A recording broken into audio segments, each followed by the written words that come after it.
Look at your kitchen counter right now. That bottle of probiotic pills you paid $42 for at the pharmacy. The one with the tiny print promising 10 billion cultures. Throw it out. Because what I'm about to show you grows unlimited medicine in a glass jar. No garden, no soil, no cost beyond what's already sitting in your pantry tonight. And it takes 5 minutes to begin. The book of Leviticus, chapter 2, verse 13, commands something that sounds strange to modern ears. Every grain offering brought before the Lord had to contain salt, not as seasoning, as a covenant. And that single commandment, followed for thousands of years across the villages of Judea and Galilee, unlocked a preservation science that the pharmaceutical industry spent the last century trying to replace with plastic bottles. I'm going to take you to a limestone cellar outside the town of Beit Jala, where an old Palestinian Christian woman named Siti Ward taught me what $3,000 of supplements never did. But first, you need to understand why your grandmother's pantry had more healing power than your Walgreens shelf. I grew up watching my father shake 12 pills into his palm every morning. Blood pressure, cholesterol, stomach acid, the purple one for his gut, the yellow one to counter what the purple one did. By the time he turned 68, he had stopped tasting food. He told me once, sitting at the kitchen table, that eating had become a chore he performed between medications. He died 3 years later, and the cabinet above his sink still held $200 worth of unopened bottles. That's when I started reading the Bible differently. Not as poetry, as a technical manual written by people who lived 80, 90, 120 years without a single pharmacy in sight. And what I found in the Gospel of Mark, chapter 9, verse 50, stopped me cold. Jesus himself said, "Have salt in yourselves, and have peace one with another." He wasn't speaking metaphor alone. He was speaking to fishermen and farmers who knew exactly what salt did to a clay jar of cabbage, cucumbers, turnips, wild greens. He was speaking to people who understood lactofermentation 2,000 years before Louis Pasteur was born. The technique is this. You take a vegetable, any vegetable you already own, a head of cabbage from the produce aisle, a bunch of carrots, a cucumber forgotten in the back of your refrigerator. You shred it or slice it. You add salt, roughly 1 tablespoon for every pound of vegetable. You press it into a clean glass jar until the natural juices rise above the solids. You close the lid loosely. You wait. 5 minutes of work. Then the jar does what no factory can replicate. Within 72 hours, the naturally occurring lactobacillus bacteria on the surface of that vegetable begin multiplying. By day 7, a single tablespoon of that brine contains more living probiotic cultures than an entire bottle of the $40 capsules you've been swallowing. Researchers at Hebrew University of Jerusalem documented concentrations exceeding 100 billion colony forming units per milliliter in traditional Levantine ferments. The pharmacy bottle on your shelf advertises 10 billion, and half of those are dead before you open the cap, killed by shelf storage and manufacturing heat. But here is what the industry does not want sitting in your kitchen. Those pills expire. Your jar does not. A properly salted ferment, kept cool in the back of a cupboard, grows stronger for months. The cultures diversify. The nutrients multiply. Vitamin C content in fermented cabbage increases by as much as 20 times over the raw leaf. The Roman naturalist Pliny the Elder wrote about Germanic tribes curing scurvy and dysentery with soured cabbage, while Roman legions died of the same conditions eating their preserved rations. Siti Ward was 79 years old when I sat with her in that limestone cellar. She had 23 jars lined along a shelf carved into the rock wall.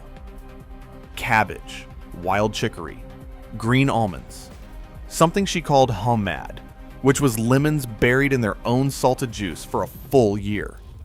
She took a small wooden spoon, scooped a single bite of fermented turnip, and placed it in my hand.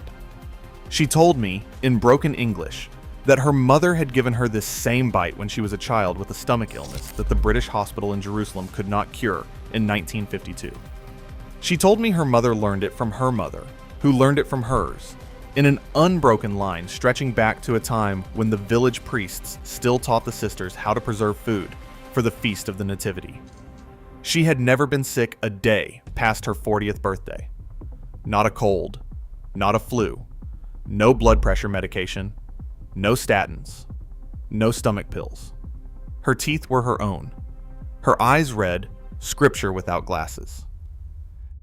Now here's where I need to stop and speak to you directly. Because I know what you're thinking. You're thinking you need a specialty shop, a fermentation crock from a catalog, a $20 airlock lid from an online store. You do not. You need a glass jar with a lid, any mason jar, any pickle jar you washed out last week. You need sea salt or kosher salt, not iodized table salt, because the iodine kills the cultures. And you need whatever vegetable is closest to going soft in your crisper drawer right now.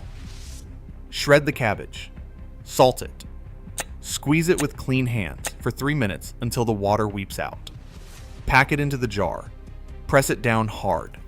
The brine must cover the vegetable. Close the lid loose enough for gas to escape. Set it on your counter, out of direct sunlight, for 7 days. That is the entire method. That is the 5-minute ferment that Jesus knew, that Paul knew, that every Christian household from Antioch to Constantinople practiced until the refrigerator arrived and convinced us we no longer needed it. The food industry understood exactly what they were taking from us. In 1943, the American canning lobby pushed regulations that made home fermentation suspect, dirty, dangerous. Hospitals began telling mothers that lacto-fermented foods caused infection. Pasteurized vinegar pickles, dead and sterile, replaced the living jars on grocery shelves. The pharmaceutical companies waited 1 generation. Then they began selling the bacteria back to us in capsules at $42 a bottle. But the secret that even most fermentation blogs will never tell you is this. The brine itself, the liquid, is more medicinal than the vegetable. 1 tablespoon of cabbage brine, taken on an empty stomach each morning, was called by the Mishnaic rabbis the drink that settles the belly. Modern analysis shows it contains postbiotics, organic acids, and enzymes that repair the gut lining at rates no capsule can match. Archaeological work at the site of Qumran recovered storage vessels with residue consistent with this exact practice, dated to the 1st century. City Warda sent me home with a jar. She told me to never buy a probiotic pill again.